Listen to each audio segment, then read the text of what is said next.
podcast listeners, Joe C here. Are you digging all the music talk and want to see what my band, The Fallen Electric, has in store?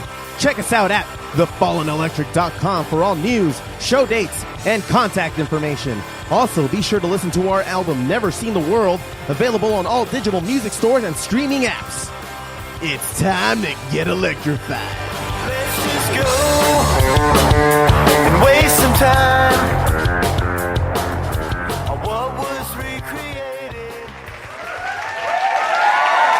And we're back.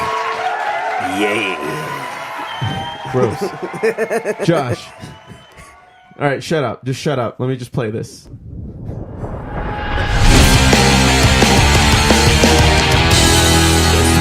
with Josh. What's up, brothers? Oh, god damn it. Hulkamaniac here. Ready to get some sports onto you guys, brothers. You guys ready? Yes, Josh. Get excited, motherfucker! Rip your shirt. What? Rip your shirt. No, this is a Lakers jersey. Hey! It's not authentic then. Oh, fuck you. The impression stops now. Stops at tearing shirts. God damn it.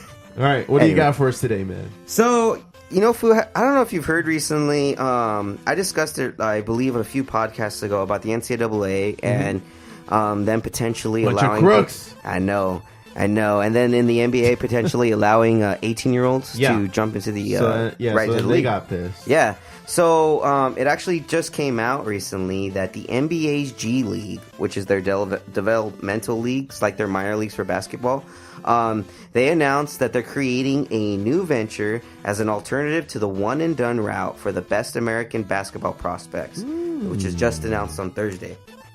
As part of the newly formed professional path, starting in summer of 2019, the G League will offer select contracts worth $125,000 to elite prospects who are at least 18 years old but not yet eligible for the NBA draft. So for like kids that just want to make money right away and don't want to, go to college and just waste a year in college just to, leave and go to the NBA. The G League's now offering, just come to this G League, come to our developmental league. We're NBA affiliated, and you're basically getting a leg up and getting your foot in the door into the NBA. Because it's an alternative. Yeah, it's a job. It's and a job. Know what? It sounds like a bunch of essays are in this league too. Right? The G League. Hey, bro. You hear about the G League? That G League, fool. Oh, on 18th Street, bro? Yeah, no. Same, fool. No, not that G League, bro. Oh, okay. We're talking about a different G League, That's but a let's move different on. G League, son. Let's move on. Okay, essay. All right, so we're cool. Okay. So the G League will target recent or would-be high school graduates who would otherwise have likely spent just one season playing college basketball, enticing them to a six-figure salary, but also the opportunity to benefit from the NBA infrastructure. So the NBA is fully supporting this. So right now, the NCAA is saying we said that we would accept whatever the NBA would do to help solve this one and done problem or these this corruption problem, and they're fully supporting it. So if students don't want to continue go to college, that's fine, but they encourage everyone to still go and get a college education. Well, the G League also has an alternative for that. They're gonna pay. They're also gonna pay towards your college tuition. So if you're in the G League, they're gonna do whatever it can. Like if you want to put towards some of that money towards going to college, you could still attend school, but you'll be a part of this professional program. Okay. And then they'll jump you in, right? Yeah, and then they'll jump you in. They gotta, with the. Because I mean, that's the only way you can join the G League. But it's double Dutch. Ah, okay. Yeah. Oh. A twist. Oh god. So you still have to try out for this, correct? So they haven't fully figured out the selection process. They'll have that ready starting next summer, or it should be ready by then. But they're gonna start. They still got to deliberate as far as selecting the prospects, which prospects to select. As far as scouting and where they can get this information from, and then as far as going the offering process, because it's gonna allow the kids to start getting agents at 18. They can also start doing endorsement deals and stuff while they're in this league. They're not prohibited from doing anything like that. Yeah. They're pretty much ready. They can start their career right off the bat. Yeah. Okay. So, Giddy up. Yeah, it's good, but there's been kind of speculation on, do any of the kids really want to do this? I mean, G League? Yeah, I mean, do they? Yeah, why would they? I mean, come on, man, that's a life of servitude, eh? You gotta. Oh, sorry, wrong G League. Commitment, yeah, fool. You gotta get with your homies, man. You don't turn on your homies. No, man. No, you don't. Well, that's one thing I've ever learned. So you don't turn your back on your homies. Dope. In the most white voice I could. Well, here's a little sound clip of some high school or kids, kids coming out of high school and potentially not wanting to join this league. G League path over being one and done in college. I think this is where, I've talked to a couple of high school kids already, 5-star type players, and they say, this is an interesting idea. I'm glad there's an option, but I won't do it. So I think the biggest thing is kids want to see somebody else do it first. And like I said before, nobody's done it. Darius Baisley was going to be sort of the test case, and he's decided not to actually play in the G League. So I think a lot of these kids are waiting for somebody to do it. But again, there's a lot. It's a pretty good opportunity. You're going to make $125,000 as opposed to the limited amount of money you're going to make in college. You can make money off your likeness. You can get a marketing deal. But to me, Nike, Adidas, there's very few high school kids that are marketable by themselves. You have the Zion Williamsons, but that's about it. Nike is going to want a kid to play at Duke or Kentucky before signing them to a deal. Adidas is going to want a kid to play at Kansas or Louisville before signing them to a deal. And so, to me, the marketing potential for a kid that skips college, his long-term value might be lessened by skipping college. But again, it's a new route. I think a lot of people have been clamoring for an alternative to the one and done. And this is the one shot. We'll see if it works, but it's a legitimate opportunity. Yeah, totally, man. Yeah, I mean, so we'll see. It may benefit. We may actually see some good games. Like they may actually televise some of these G League games, to promote some of these kids. So it'll be interesting. I think if more people got a fair shake at an opportunity to at least put themselves in front of somebody from the NBA, which could potentially lead to a career, the better, because you get all these guys that are really talented and really good at basketball, but because they just don't go to college or join up with some really notable league that gets looked at, or go even to another country. They're not recognized and they're not given that opportunity. So I mean, this is a good avenue for more people to have a fair shake and get a good, or at least a decent wage, since it's considered. Yeah, I mean, you're pretty much getting a job out of high school. It's a high school job for something that you're good at. Yeah, for something that you're good at. And you're right. A lot of kids would go straight from high school to China. Mm-hmm. They play a lot in China. That's where a lot of them go. And the problem is a lot of them feel displaced because you're in China. No, you don't speak the language. Not only that, but this is a great opportunity for those underprivileged kids that can't afford college to actually show off their skill set and potentially get themselves and their family out of poverty. Yeah, exactly. Or couldn't get a scholarship. Right. Not everyone can get a scholarship, and there's probably there's a lot of good guys out there that can't. So it's gonna be good. Hopefully we'll see where it comes. I'll update more as soon as the more raw details come in. Right. But it's gonna be interesting, and hopefully maybe we'll see less of this corruption going on in the NCAA basketball at least. Right. Some more in some sports news. We got the Dodgers going on right now. Yeah, that's right. They're doing really well, and by the time this airs, we will know if there's a Game 7 or not. Yep, we sure will. So Game 7 potentially would be on Saturday, today. Saturday at, I believe, 5:30. It's going to be 5:30-ish. Game 6 actually happened on Friday, so again, we'll find out what happens, everyone. Playoffs! Oh, yeah. I know. But as of right you wouldn't now... even know. I know, right? I know. But, the playoffs have actually been controversial recently. There's been a lot of shit, with the Dodgers, Manny Machado kicking the first baseman's leg as he's that was dumb. He shouldn't have done that. Yeah, there's no reason for that. No reason for that. Yeah, that was a dick move on his part. But I don't know if you saw recently. I like how we jump on Mount Pius with something like that. I know, right? I probably would have done the same shit. I probably would have done the same exact thing. I've done worse. But anyway, to continue. Petty motherfucker. Yeah, I know. Speaking of petty, have you seen the Red Sox and Astros game, Food? I've not. I've been a little bit out of touch with the ALCS. How's that coming along? So right now, as of recording, the Astros were leading the Red Sox were leading the Astros, and this last game that happened on Wednesday was pretty controversial because it was Jose Altuve. He hit a home, pretty much a ball that looked like it was about to be a home run. Oh, and there was I believe one person on base. And so as the outfielder for the Red Sox, Mookie Betts, that's his name, by the way. Mookie Betts. Mookie's a name, like Mookie Blaylock. Oh, yeah, that's right. Basketball player. Yeah. Fun fact. Yeah. Before the Pearl Jam was named Pearl Jam, their name was Mookie Blaylock. I was about to say, how the hell do you know that? That's why the first album is called 10. Because that was his number. Well, basketball player Mookie Blaylock. For the Supersonics? Mind blow. For the Supersonics? Right. Supersonic. Yeah. Anyway, to continue. Please. The Red Sox the other night, again, in the game, Mookie Betts went up to try and catch the ball. As he was going up to catch the ball, a fan from the Houston Astros tried catching the ball in his hands as Mookie Betts was doing it at the same time.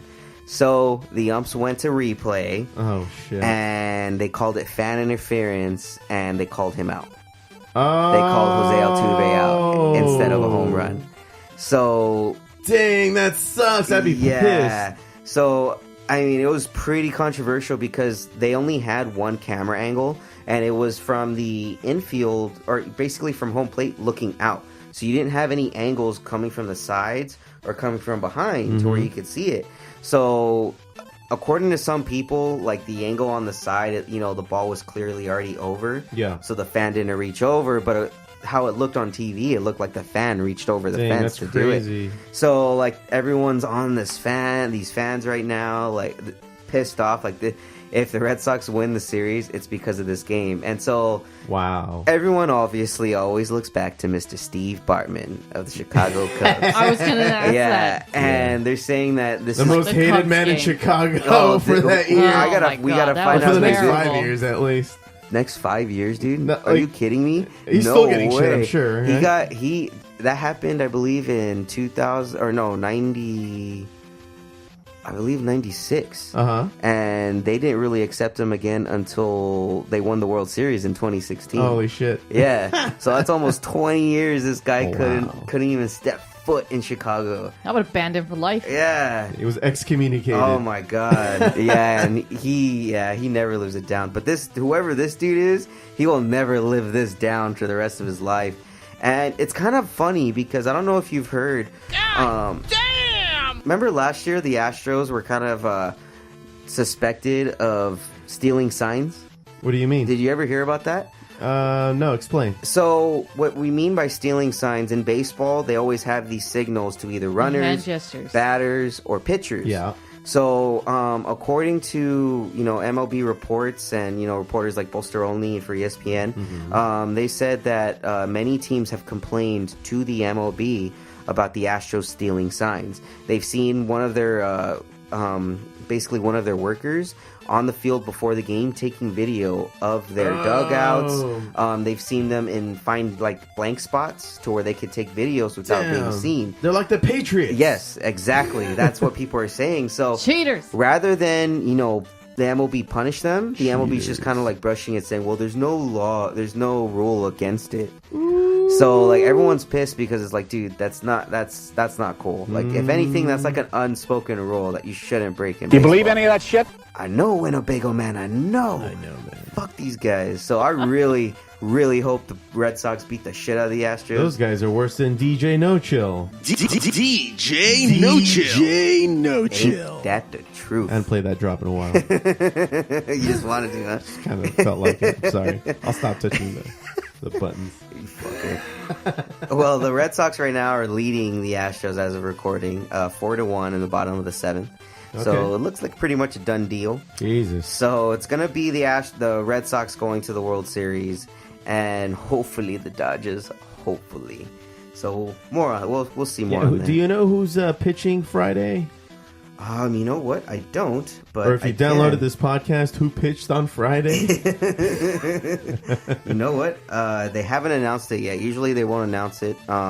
Maybe until tomorrow. Okay. I believe the next in line would either be Ryu. I thought Ryu would be the next. Because he played game 2. Yes. Yeah. Yeah. So it'd be Ryu, or they may even throw Alex Wood in.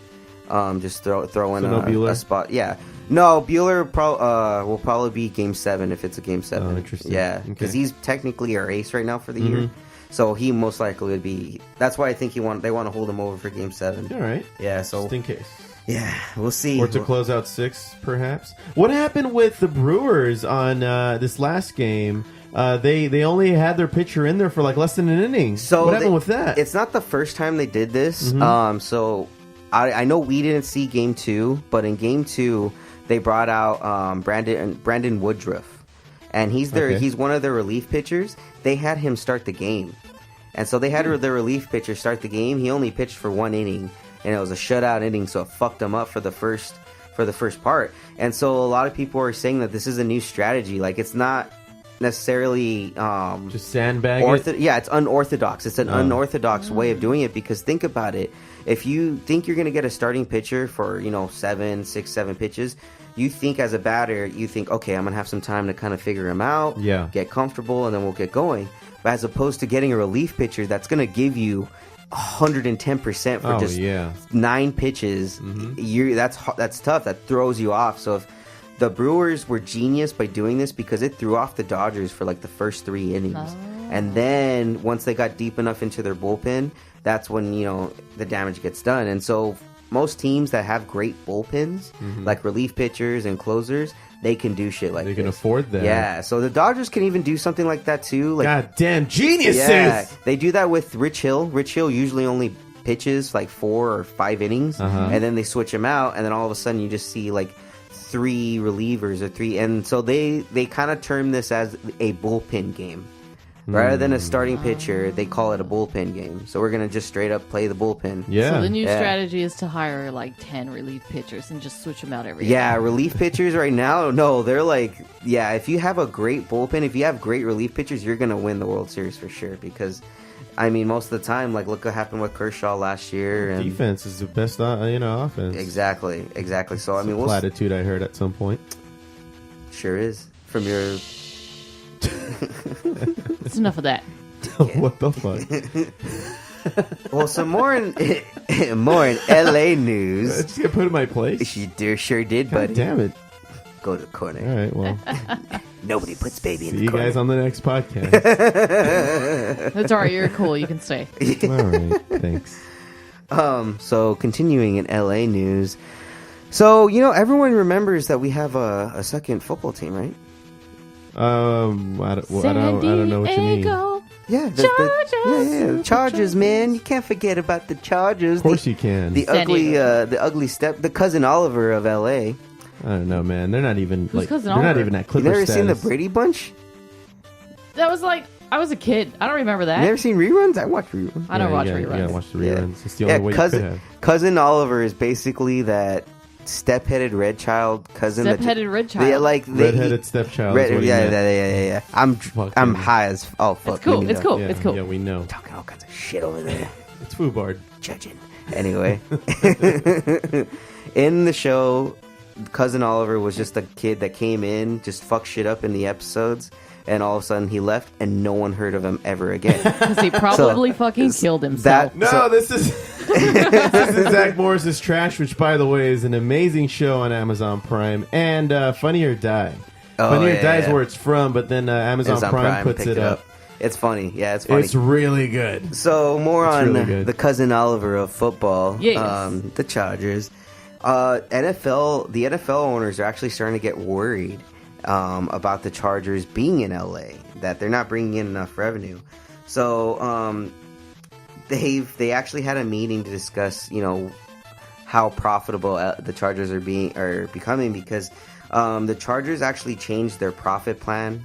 From initially, they had a profit plan that they were going to make $400 million by 2020. Okay.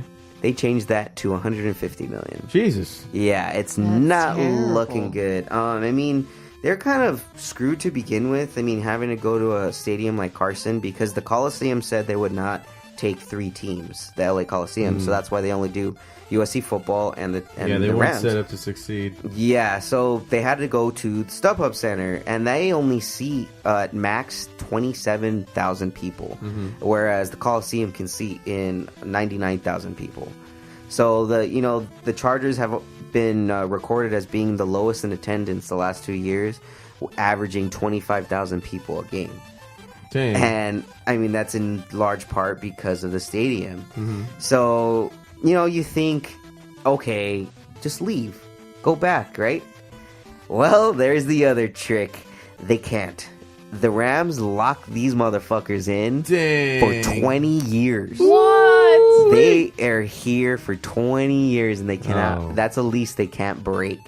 So they're here till 2040 is when they can go back or move wherever they want to at that point. So that's a disenfranchised team with little culture, trying to get into a new stadium. yeah, I mean, But Wow. they got the fucking short end of the stick. Yeah, they they did. did. But I heard Bad that when the decision. Chargers were still in San Diego, they had a hard time selling tickets there as well. And so there would just be... They did. I heard that if they didn't sell a number of tickets, they just wouldn't televise their game at all. And so companies would just... They would black out their games. Yeah, they would black out the games. They would just give tickets away. Yeah. Wow.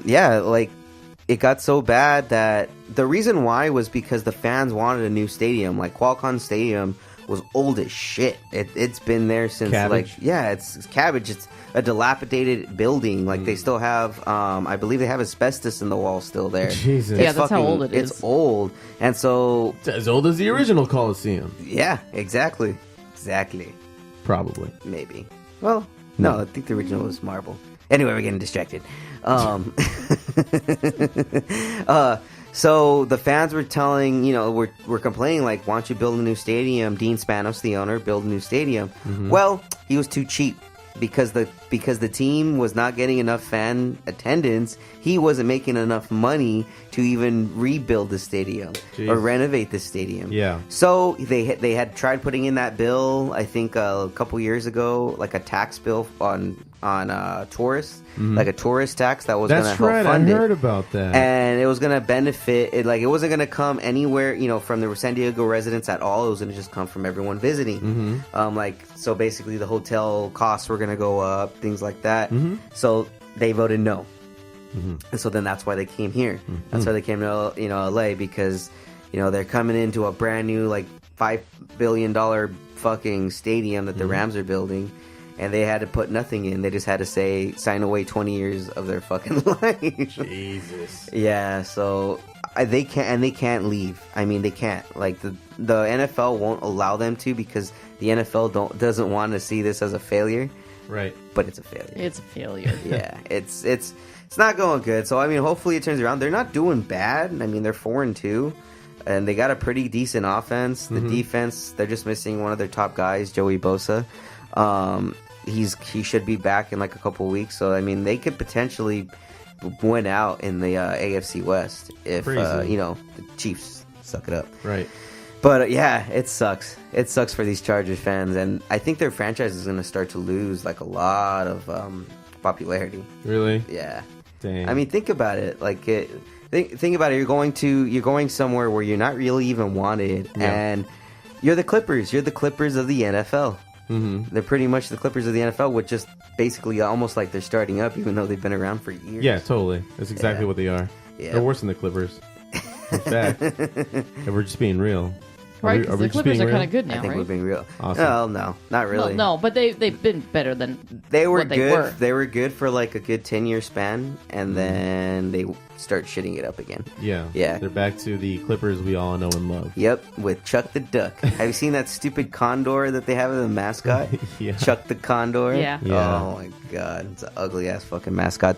Well, speaking of basketball, NBA's back. It is. Everyone. It is. Yay, You know, for those of you Lakers. watching on Facebook Live, got my Kobe jersey. Lakers. So Lakers are actually playing. They opened against the Trailblazers. They're leading right now, and I really want to go watch this game because it looks like it's going to be good. They will be playing again. The first home opener is going to be on Saturday at Staples Center against the Houston Rockets. And it's going to be the first time LeBron's playing in LA. So I cannot wait. Foo, are you excited to see LeBron in LA? I'm actually very excited to see LeBron play with the Lakers. Oh, yeah, it's going to be fun. I mean, we're finally going to get back to the playoffs. Yeah, I know. Tickets are a bitch. I forgot how it feels. Right? I forgot. This is going to be It's been a very quiet 5 years. It's been very quiet. Very quiet. I miss Kobe. I missed him dearly. But what are you going to do? I'll always have this number 8 jersey to remember him by. I know, number 8. Well, that's it for me in the sports. Oh, I'm just so dull, Kobe.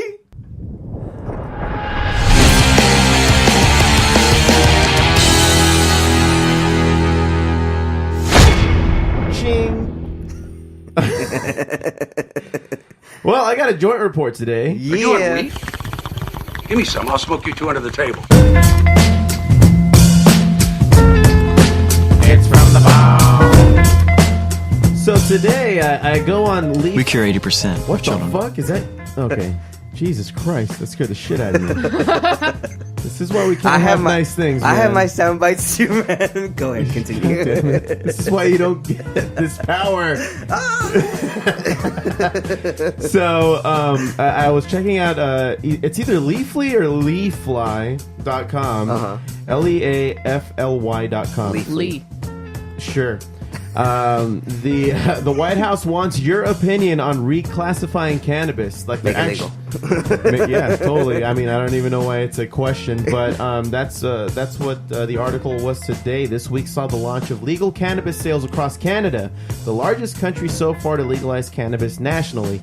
It's big news for the Great White North, but it's left a lot of people here in the United States wondering when our turn might come. So here's one way to help bring about the change. Between now and October 31st, the U.S. Food and Drug Administration is accepting public comment on how cannabis should be classified under international drug treaties. Oh my god! Yeah, because it's a part of NAFTA now. Yeah, pretty much. Like it's a member of commerce. That's accepted by a major player. So, a World Health Organization is set to meet next month in Geneva to discuss the legitimate use, harmful use, status of national control, and potential impact on international control of cannabis and other substances, including synthetic cannabinoids and fentanyls. Fentanyl. Yep. So right, because marijuana is cannabis is classified as Schedule 1. Schedule 1, which is equivalent to like cocaine, heroin, methamphetamine, meth, all that other bad shit. like the worst shit. It's nowhere near that when those can actually fucking kill you. No, yeah, I mean it's fucking ridiculous that they did that.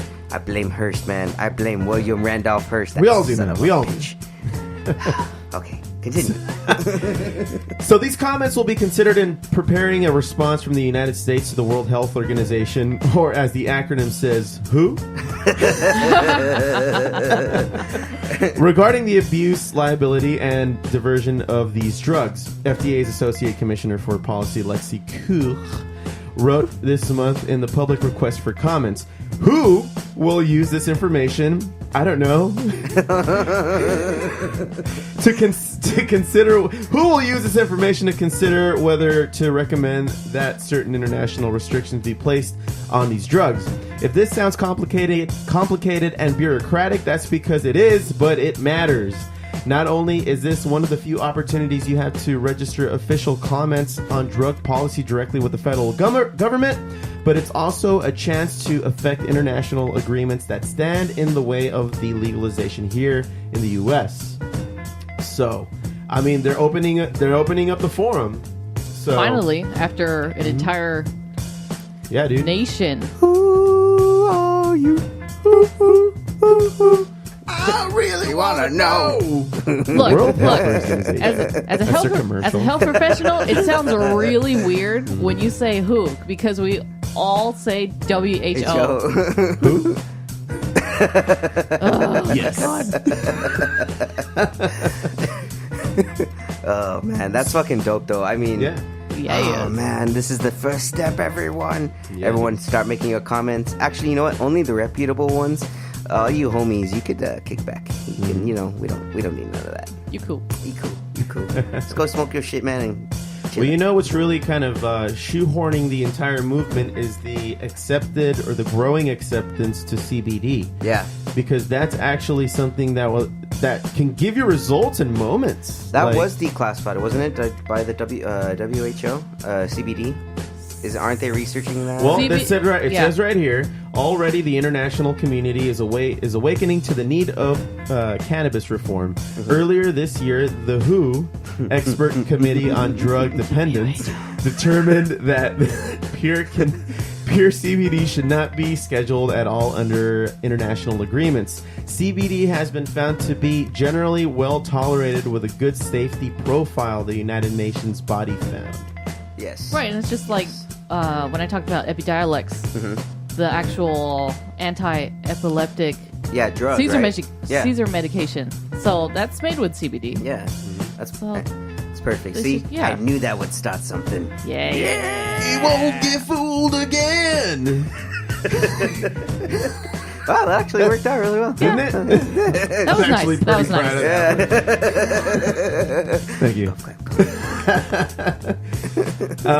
But yet the global drug treaties continue to stand in the way of reform in the U.S., even when it comes to CBD. So there's still like a debate on that. So Look, everyone in the U.S., get your fucking heads out your asses. Make this shit legal already. Look, if they want to follow the money, just legalize it already. Legalize weed, legalize me. yeah, That's right. yes sir. 'Cause that's where the money's is. That's right. That's where the That's monies are. where the money's is. That's where the money's You is. heard it here first. All right, well that's all I got for the joint report, everybody. Smoke weed every day. All right. You got I'll it. be right back. Well, you guys want to listen to a little music segment here? Do I?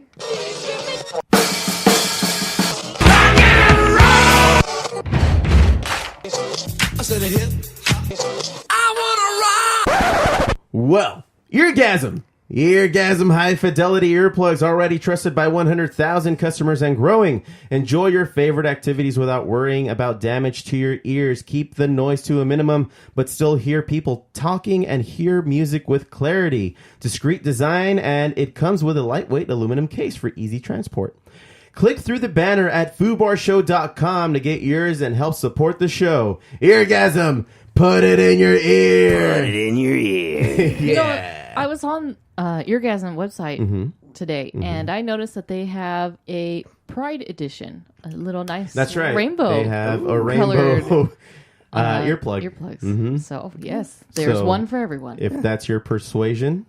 Not that there's anything wrong with that. Not that there's anything wrong with that. no, No. not They at all, actually look nice. It's nice and colorful, except instead of the generic clear ones. Yeah. Right on. It's nice. Nice. And different sizes, too, if you happen to have small ears like Mo Sislak. I have small ears. And you have those Mo Sislak ears. Sislakian. My ears are Sislakian. They're Sislakian, of Sislakian. course.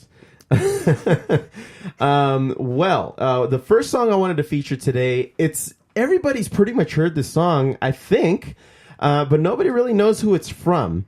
It's a long title. It's called "Standing Outside a Broken Phone Booth with Money in My Hand" by the Primitive Radio Gods. Everybody in this room has heard it. I guarantee it. Just not everybody knows what it's called because it's so long of a fucking title. Yeah. So you would never really Jesus. you think to search for it. So That's a none mouthful. of those words are ever uttered in the song, right? And this song has no relation to the song title? You know what? Now I've never thought of that. And I don't know why. I should have. But here it is. Check it out.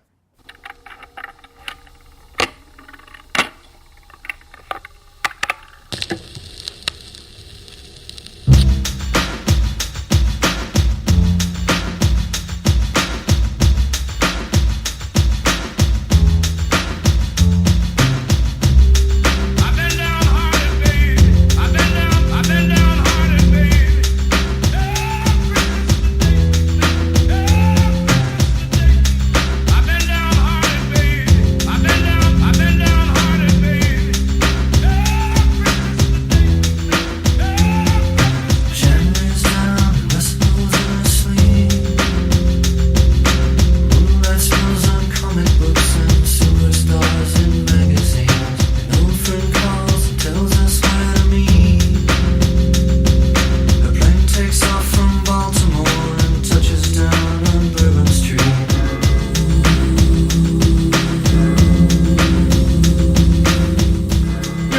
before, right, Josh? I think I have. Yeah, it sounds very familiar. Yeah. I've heard the song several times, and this is the first time that I'm hearing the bells in the background. Oh, really? Yeah, It I've has never some heard cool that before. qualities about it. It's a chill fucking song, and I like that sample that they have of that bluesy vocalist. I don't know. I've really not looked into it. But it sounds cool, and it's been around since 1996. Again, the band is called Primitive Radio Gods. So you have to follow up to make sure that this song, like, is in combination with the title, if they say any of the lyrics. Yeah, I'm not going to follow up. Oh, man. That's more homework for this guy. Come on. Yeah, come on now. That's not my style. Yeah, we know you don't research anything on the show. How dare you? How dare you? All right, so up next. On to the next one. So, do you guys remember meeting Jose and company when we were over at the System of a Down show over at Glen Helen? Yes. Those are the nice people that we featured on Foos on the Run on Sure Sunday. was. The nice fellas that gave us some free alcohol. They gave us a lot of fucking alcohol, a lot of Awesome. whiskey in particular. Oh, He was, yes. he was pouring whiskey down my mouth. Dude, Yeah, he he was. was. Yeah, he was. He just needed a whistle, and then he had to shake your head. Dude, no shit. And it flipped me upside down. Flip it upside down and just shake it. That would have been dope. Dang. Well, that would have been a different night. yeah, it totally Completely would. It different. totally would.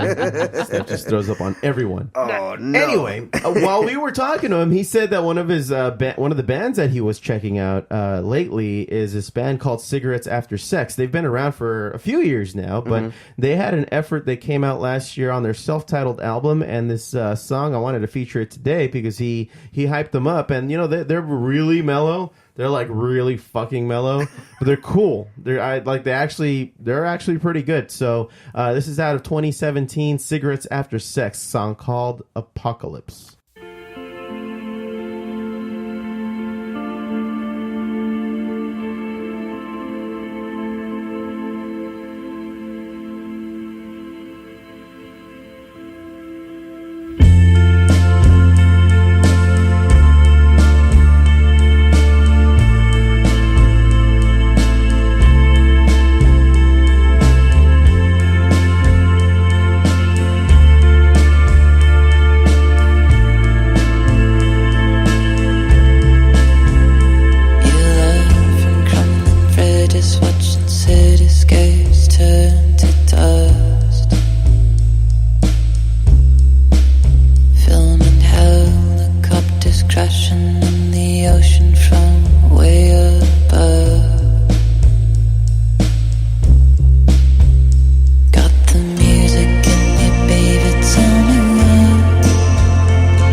Pretty cool, right? Yeah, that's pretty nice. I like that. Reminds me dude. of music I used to listen to when I first started college. Yeah. Like, this was before we met. I would listen to, like, Stuff Emo like this. Steph. screamo music and this. Yeah, there was no dimmer switch. Yeah. It was like a cockroach trying to just walk. It's just either not walking or it's fucking bolting through the fucking kitchen. I feel like I should be talking in the slow talk show radio voice. And then well,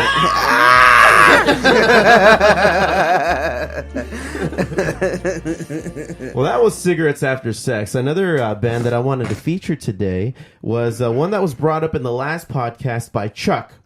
Chuck brought up this band called Lucero, and they've been around for a few years now. They look like, you know, older gentlemen who've been around for some time. But this one came out this year. This track here off of their album called Among the Ghosts. This song is called For the Lovely Ones.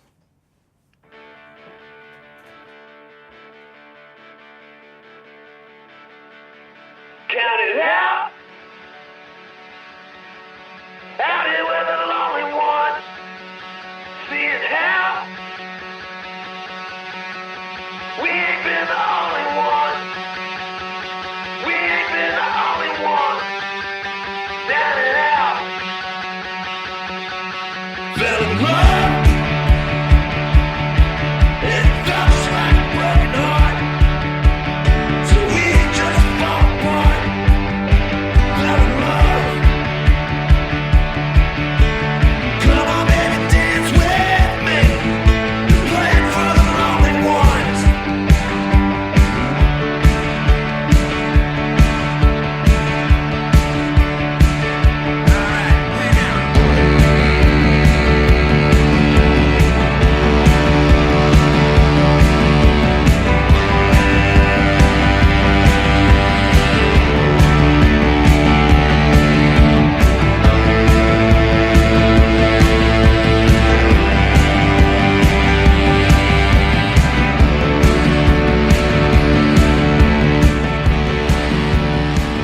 so it's like a modern rock and roll music. Yeah. Like they're almost trying to do a Springsteen. I was about to say that. With Yeah. the sax. With the sax. Yeah, I like that. It's I like that like little sax. it's like if Airborne Toxic Event went Springsteen. Holy Oh, shit! what? If Airborne Toxic Event, Springsteen, and Kings of Leon. Fuck. There it is. There's the third one. A good old menage a trois.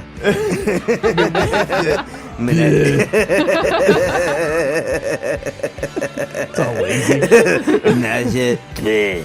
Yeah, these guys are cool. I mean, I understand why Chuck liked them. Yeah, and they've kept this quality up for many years now. They've had a few albums out. I checked out a lot of their earlier stuff earlier today, and it holds up. Yeah. Earlier Today, just like lunchtime. You lost a lot of the earlier stuff earlier. Yeah, Early- that's earlier? right. Yeah, that's right. Okay. Wait, what? That wasn't a sentence. I don't know. There's a lot of Grammar repetition. police. Yeah. You Grammar guys- police Steph. I'm 3 beers in, guys. You got to cut me some slack. No, but I like him. Yeah, that's pretty dope. Pretty dope. Food bar. Good job. Good job. It's Foobard. Well, shit, man. I don't know who the hell we have for. I don't know who the hell we have for the do we next got? episode. Metal Hellness. Everyone, Yeah. oh yeah, That's right. Oh yeah. Metalhead Nelson. We have him on tomorrow, Sunday, live in the afternoon. Do you remember what he had posted around 1 p.m.? About 1 p.m. We're gonna get be started. live. Live, taking over. Fun never ends. The Fun Never Ends podcast with Nelson and friends. That's right. The Foobah Show's taking over. Taking over. We're moving in, people. Oh man, do you think he's gonna want to do an impression off Oh damn it! like we did last time? I might All have right. to play this time. You know Dude, what? You guys ain't Maybe. seen nothing yet, man. Maybe you let's get it on, Steph. trying to bring out the big You're guns. gonna be the judge. What I'll was be the the name? judge. What was the name of the boss in Mortal Kombat? Which one? The first one. Oh. Okay, all right, never mind. Fuck. Shao Shang Kahn. Tsung? Shang Tsung. Shang Yeah. Tsung. There you go. That sounds right. Yeah. Yeah. It's gonna be like that. I was trying to go somewhere with it, but you guys. Yeah, you did. blew it. Yeah. I don't know where that was going. All right, awesome. Well, thanks for doing it, Steph. You're welcome. You always come. Come in the clutch. You always come in the clutch with a very enthusiastic health and such. My Oh, God. yeah. I'm so excited. I'm yeah. sorry. It was the sugar crash of the day. Oh my god, all those donuts. I ate so much lot of fucking donuts. So many donuts. donuts. For a health professional, it's just like Jesus Hey, Christ. What is look. she doing? I walked it off. Hmm. I walked it off. Is this why we have like fat nurses Huh. in the hospitals? Well, what do you know? It's like an oxymoron. No, it's Skechers, man. Those Skechers fucking smooth shoes. Those are the No, ones that no, It's the elastic. No, it's they don't really wear clothes Skechers. that they wear. Well, we wear pajamas, Uh-huh.